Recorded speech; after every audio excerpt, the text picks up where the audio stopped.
Hey there, I'm Celine and welcome back to my channel. We are back at the bookshelves today. I moved my filming spot over to a spot on the floor with some pillows and a blanket for the Single Girl Diaries, and then I just ended up keeping my filming spot there. But we're back here today because I have been sitting on the floor way too much, just with I crochet, if you didn't know, and I'm just making Christmas presents and I'm sitting on the floor a lot and I'm ruining my back. So we are sitting on a proper chair right now, and I don't know, I'm kind of enjoying the bookshelf background again. So anyhow, today's video is going to be the first of two New Year's related videos. I am going to have a Christmas video going up next week. So look forward to that one. But I thought that I would release this one first just because I feel like December is a very reflective month. We are about to go into a new year in just a few weeks. That is kind of crazy.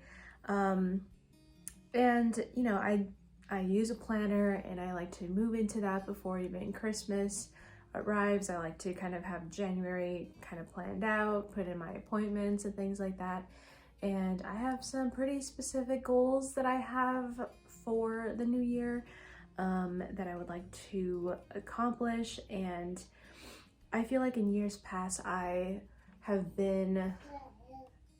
a little bit passive, is that the right word, with my goals. I would set goals and then just kind of loosely follow them and loosely make progress on them. But 2024 is a year that I really want to make some advancements in my on YouTube and with my small business and just other things in my life as well. So I really tried to do some in-depth thinking, and I'm still kind of in the process of my reflection journaling, and so I'm going to share my process with you, and I hope that it can help you just reflect on the year of 2023, and I hope that this will help me moving forward in 2024 to be more productive. I have had a productive year, but I think that there have definitely been areas that I can improve on. So without further ado, we will go ahead and get into it. I love doing this sort of thing. I love writing and journaling and planning things out in my planner. So if you enjoy that sort of thing too, then I hope you enjoy this video.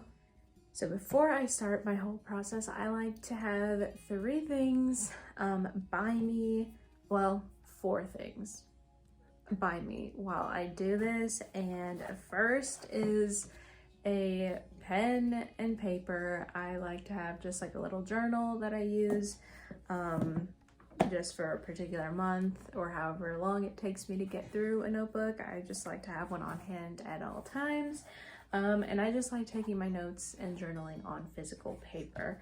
But you can do it on your notes app on your phone if you prefer that. I just prefer physical pen and paper. And then a second, we have this, and I'm sure you can read it, the Holy Bible. I like to have this I like to put a couple of verses in my planner and in my journal prompts as well. If a kind of verse comes to mind, I like to jot that down along with kind of that journal entry. And then third would be open hands, and I know that's not a thing. This is like a action, I guess you could say. Open hands in prayer, because I feel like a lot of the times I definitely need God to reveal things to me as I read through my Bible and as I just journal and am thinking about things, that He would grant me wisdom and understanding to really be honest with myself and see what areas I can improve on and different things and goals that I should be focusing on in the new year. So yeah, having open hands in prayer is definitely really an important one to have while you're doing this. And then fourth, coffee.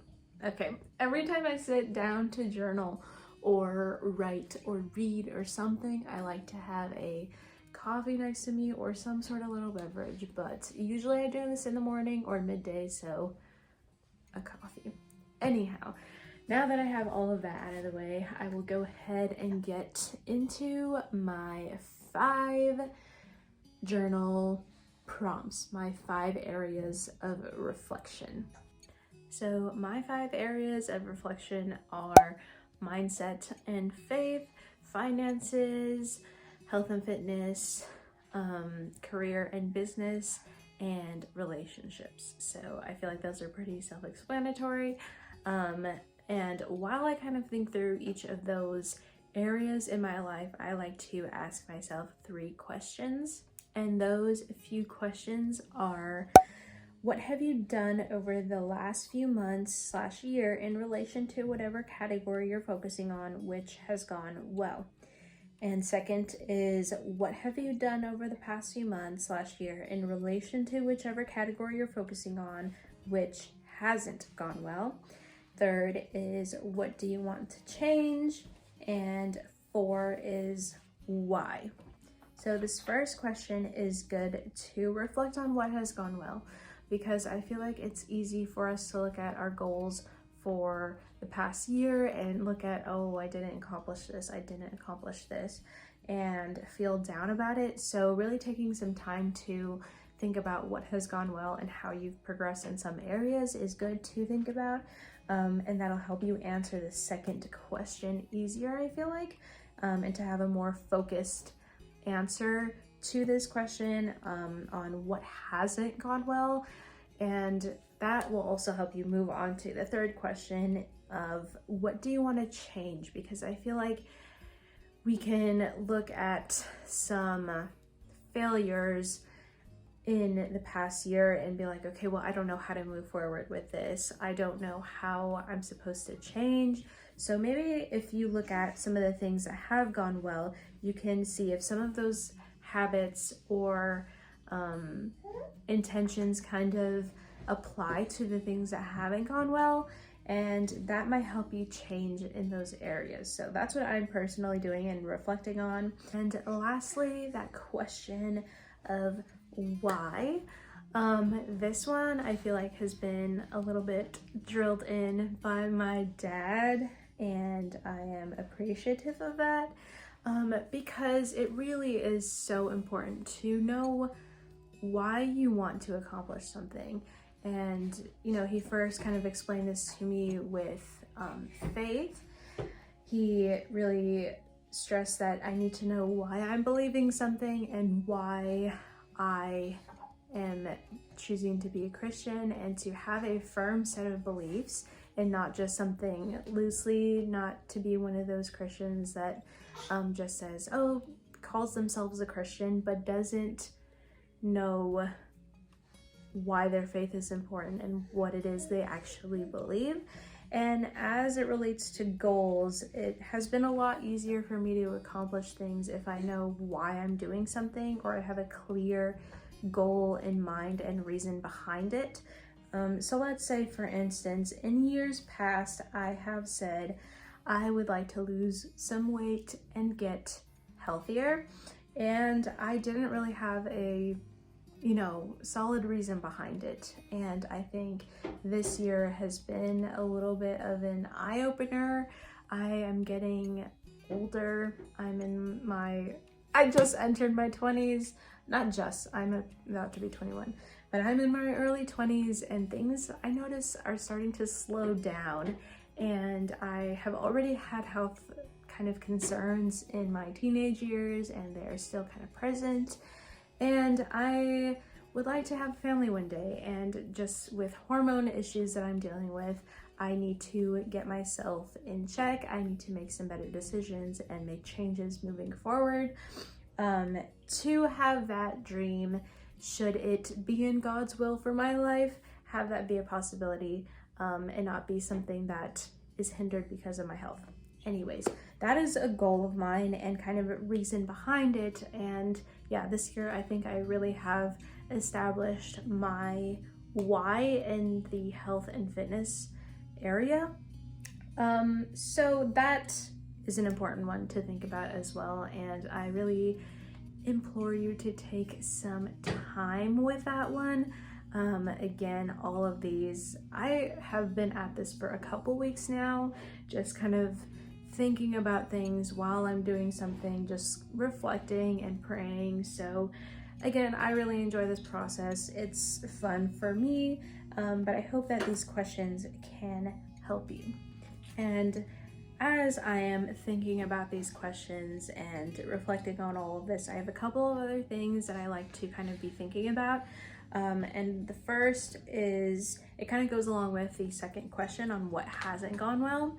And that is to identify blockers and things that have hindered me. So whether that just be procrastination, a lack of self-discipline, a lack of skill in an area, or a lack of time. So really be honest with yourself here and see, and whatever it was that hasn't gone well, let's say for me with health, what hasn't gone well, what was the deeper root problem there? And I think that was self-discipline and procrastination. So I can kind of further diagnose from there and break things down and see how I can change that. So that's something helpful to think about as well. And then lastly, I have a section on moving forward. What are some things that I want to do, and some things that I want to change to achieve my goals more successfully. So I won't go too in depth on what my personal goals are, but again, I will give you my things that I'm going to be implementing moving forward. So first is I am going to be tightening my goal deadline, as well as breaking down my big goals into smaller chunks. Let's say by quarterly, I'm going to have quarterly goals that will end up at the end of the year that I will have accomplished the big goal. I just feel like if I only focus on, let's say with finances, I want to save X amount of money by the end of 2024. If I look at that number, I just get overwhelmed and I'm like, how am I ever going to save that amount of money? And I just kind of shut down and I don't think about it, and that goal never gets accomplished. So breaking it down into quarterly increments, I think will be really helpful for me, just to not get overwhelmed and to have like a clear path to accomplish that. And I'm not just looking at one big scary number, you know? And then another thing that I'm going to do is I am going to really be intentional on tracking my progress. I feel like I have kind of been a little bit more lax with my progress tracking lately. I've kind of dropped off of that, and I really want to stay consistent with that in 2024 so that I can see how I am changing things and how I'm making progress in certain areas in my life. And I think that that will just help me be that much more productive and stay consistent with things. So that is about it. And how I'm going to be moving forward in setting goals and intentions for the new year. But now I just want to remind you and remind myself that we can make all these plans, and it's good to have dreams and aspirations and to look to your future plans with excitement, but we need to be holding things loosely, and surrendering the control to God, because at the end of the day, it's His plan and His plan will prevail. And yeah, as you pray through this, also just be in conversation with other Christians around you, people that can be praying for you. I'm very lucky to have parents that have led me in faith and that I can go to for guidance as well. So, you know, involve people around you in this process as well. But yeah, I just want to leave you with a few verses to think about, and maybe put these in your journal as well, or your planner for 2024. It might be a good one. I personally will be putting all of these in there. So first one is Proverbs chapter 16, verse 9, which says, "A person's heart plans his way, but the Lord determines his steps." So again, we can make all the plans, but the Lord will be directing our steps. and it is his plan that we will end up following. Next is Proverbs chapter 15, verse 22, which says, "Plans fail when there is no counsel, but with many advisors they succeed."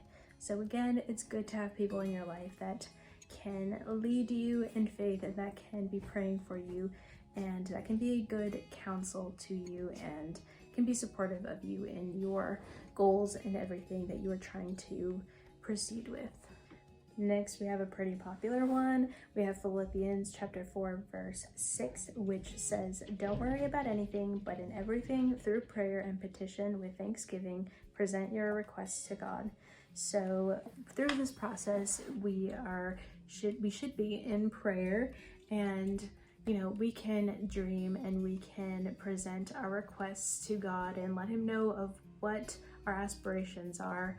But at the same time, we can present those requests to him and surrender them to him as well. I actually have a post on Instagram and a community post here on YouTube, so if you want to check that out, give that a read, kind of going along with this verse and topic. But yeah, make your requests known to God and surrender them to him so that he may do what he sees fit with them. And lastly, we have Proverbs chapter 16, verse 3, "Commit your activities to the Lord and your plans will be established." So after you make your goals known to God and you have surrendered them, and it is a daily thing to surrender your dreams and aspirations to him. I know I have seasons where I have more faith and I have looser hands, but then others where I am slowly closing my hands into clenched fists. So it's something that I will definitely have to work through and pray through as the year goes along. But yeah, after you have done all of that, make sure you commit your way to the Lord and that you are walking in alignment with his plan, and he will make that known to you and he will establish your plans and he will make straight your path. So I hope that this video was a help to you and that you found at least one little bit of information that would help you in this process in making your goals and intentions for 2024. So with that, this video comes to an end and I will see you next week for a Christmas Bible study. So I hope you are excited for that. Anyhow, I will see you then. Bye for now.